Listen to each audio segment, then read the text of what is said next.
Olá, eu sou o Júnior, eu sou seminarista da Irmão Graça e Paz. Você está agora numa série de devocionais e eu tenho uma mensagem de Deus para o seu coração.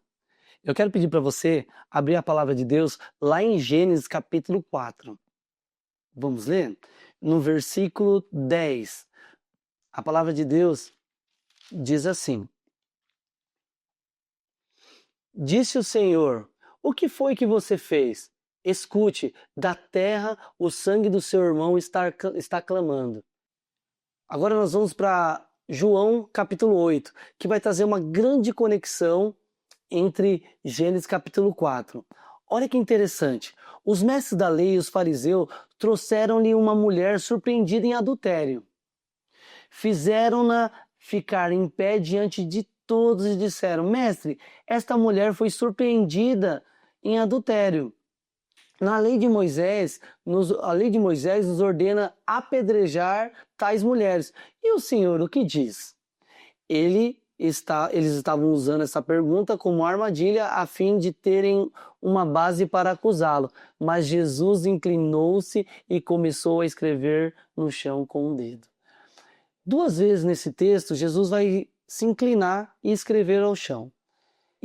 Guarde essa mensagem, porque nós vamos utilizar ela. Mas aqui, qual conexão que tem? Lá em Gênesis, nós acabamos de ler que a terra clama por justiça, né? Ou clama pelo sangue. Sangue de quem? Sangue de Abel. Ali era uma palavra de Deus diretamente para Caim, que tinha acabado de matar o seu irmão, o primeiro suicídio que houve na palavra de Deus, que aconteceu. Então, ali existe culpa. Ali existe condenação. A terra clama por justiça. Isso quer dizer o quê? Quer dizer que Deus está agora nesse momento dizendo: olha, Caim, você é culpado pela morte do seu irmão. Olha, Caim, você tem sangue em suas mãos. Aqui, nesse texto, nós não vemos sangue nas mãos dessa mulher, mas nós encontramos algo doloroso. Primeira coisa que nós encontramos aqui é vergonha, é dor. Enquanto do outro lado tinha um pecado exposto, porque foi algo visível, aqui nós temos algo oculto. E o engraçado é que lá em Gênesis, acho que Caim também queria deixar oculto esse pecado e não conseguiu, porque o que você peca em silêncio, existe um escândalo no céu, então tudo é revelado. Então a primeira coisa que nós vamos notar aqui, que o pecado ele sempre produz sangue. O pecado sempre produz dor, o pecado sempre produz mancha, o pecado sempre produz algo doloroso. E algo que traz vergonha. Então, nessa palavra, esta mulher aqui, ela está sendo totalmente surpreendida. Lá em Abel, a Bíblia diz que o sangue da terra, olha, o sangue de Abel clama por justiça, não é isso? E aqui nós vamos ver algo interessantíssimo, porque no decorrer nós vamos entender que pecado é esse. O que aconteceu aqui com essa mulher? Foi algo oculto? Sim, foi algo oculto, mas nós temos que entender que o próprio Jesus está no ambiente. E aqui o quadro é: homens com pedras nas mãos. Uma mulher culpada. E não tem desculpas. Ela teve culpa. Ela errou. Homens prontos para apedrejá-la. No último versículo, não sei se você notou, mas eu li que Jesus se inclinou. Homens estão então no templo eretos, prontos para julgar, prontos para matar, com pedras em suas mãos. A mulher com medo, a mulher com vergonha, o seu pecado agora está sendo exposto. Mas o que Jesus faz diante daquele quadro? Ele se inclina. O fato de Jesus se inclinar e escrever com o dedo no chão não nos torna algo curioso ao ponto de dizer o que ele escreveu. Alguns teólogos vão dizer que ele escreveu o pecado de cada homem que estava com as pedras em suas mãos. Outros teólogos dizem que ele estava escrevendo misericórdia, e ele faz isso 2 vezes. Mas o fato é que a Bíblia não diz o que ele escreveu. Ou seja, isso se torna totalmente irrelevante, porque o que torna relevante aqui é que Jesus se inclinou em um momento em que os homens estão eretos. Jesus se inclina no momento em que homens estão com a servidura, prontos para julgar, prontos para matar, pronto para apedrejar. Aquele ato de Jesus é um ensino valioso para a minha vida e para a sua vida. Jesus, ele não está passando pano para o pecado. Não, não, não. Jesus não faz isso. Jesus, ele se coloca entre o pecador e as pedras. Jesus agora, ele olha para aqueles homens e lança um pensamento. Aquele que não tem pecado, que atire a primeira pedra. Em uma sala que estava barulhenta, em uma sala que os sons mais altos que você poderia ouvir era o grito daquela mulher. O grito de dor, o grito da morte. Mas o que você ouve nessa sala não é isso. O que você ouve são pedras caindo ao chão. E algo surpreendente nesse texto é que, após esse barulho de pedras caindo no chão, não só esse barulho ecoa, mas ecoa também barulho de passos. Homens estão saindo da sala. Veja, Jesus ele só diz que quem não tem pecado que atire a primeira pedra. Ele em nenhum momento pediu para sair ninguém da sala. E tem algo nas entrelinhas desse texto que a gente precisa se aprofundar. Quem foi que permaneceu naquela sala? Ou naquele templo? A mulher. Uma lição valiosa para a minha vida e para a sua vida. Aquele que permanece em Cristo alcança perdão. Aqueles homens estavam ferozmente bravos ao ponto de arrancar a vida daquela mulher. Mas nós temos que entender algo profundo. Jesus está estendendo suas mãos para perdoar. Porque quando Jesus ele diz isso, quem não tem pecado que atire a primeira pedra, ele chama a atenção. Perceba que Jesus não sai da sala. Isso levanta algo que nós deveríamos saber. Jesus não pecou.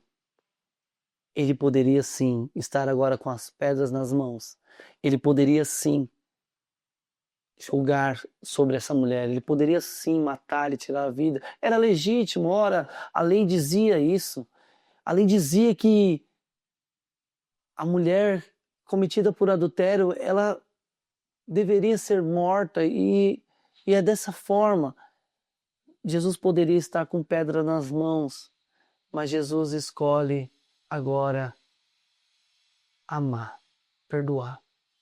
Ao invés daquelas mãos segurarem pedras, aquelas mãos estavam agora perfuradas. Sim, é uma mensagem que aponta para a cruz. Jesus está mostrando para aquela mulher que ele está pronto para perdoar. E perceba, ele não está passando pano não para pecado. Jesus não passa pano para pecado. Ele diz algo muito interessante. Ele diz assim: onde estão seus acusadores? E não há ninguém na sala.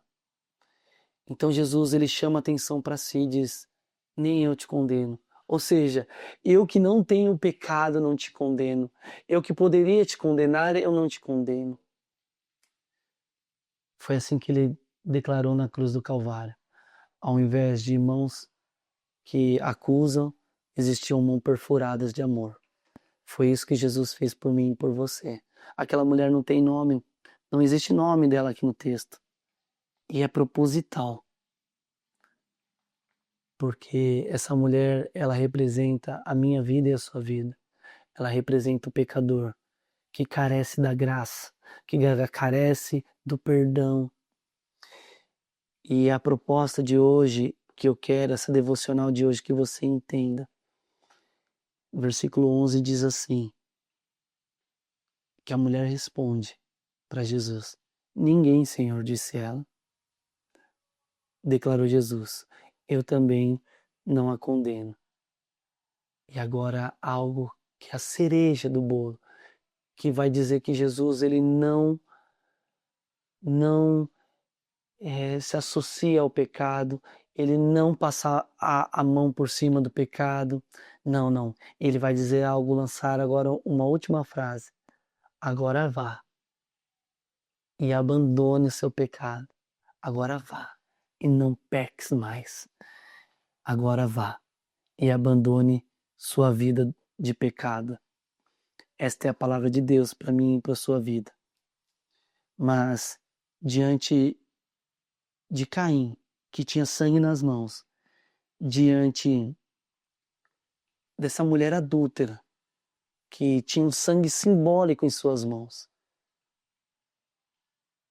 eu quero te dizer que em Hebreus vai dizer que existe um sangue que clama mais alto. E esse sangue é o sangue de Jesus. Ele está aqui, nesse dia maravilhoso, um dia chuvoso que nós estamos ouvindo o barulho da chuva. Ele está dizendo assim para mim e para você: o meu sangue é o que te basta. Existem 3 pessoas neste roteiro. A primeira pessoa, aquela que carrega a culpa, mas ela carrega a culpa escondida. Essa é a primeira pessoa. A segunda pessoa, aquela que carrega pedras nas mãos, que está pronta para julgar, pronta para condenar. E existe uma terceira pessoa, quem precisa ouvir Jesus dizer: nem eu te condeno. Qual das 2 pessoas que você é? Você ainda está carregando culpa? Você está julgando, talvez por conhecer a palavra de Deus, talvez por ter tempo na obra de Deus? Você se arrisca a tirar pedras? Jesus está aqui nesse dia lindo, dizendo: nem eu te condeno. A palavra vai e não peques mais, ela ecoa no meu e no seu coração. Nós precisamos seguir. E seguir agora olhando para o alvo que é Cristo Jesus. Uma pequena ilustração. Um homem está diante de um juiz. As provas são incontestáveis. O crime foi cometido. Há digitais, testemunhas, imagens. Não há defesa possível. O juiz olha para ele e diz: a sentença é a morte. O réu baixa a cabeça. Ele sabe que merece morrer. As mãos deles estão manchadas. De repente, alguém se levanta do tribunal. É o filho do juiz. Ele caminha até o centro e diz: Pai, aplique a sentença, mas a mim.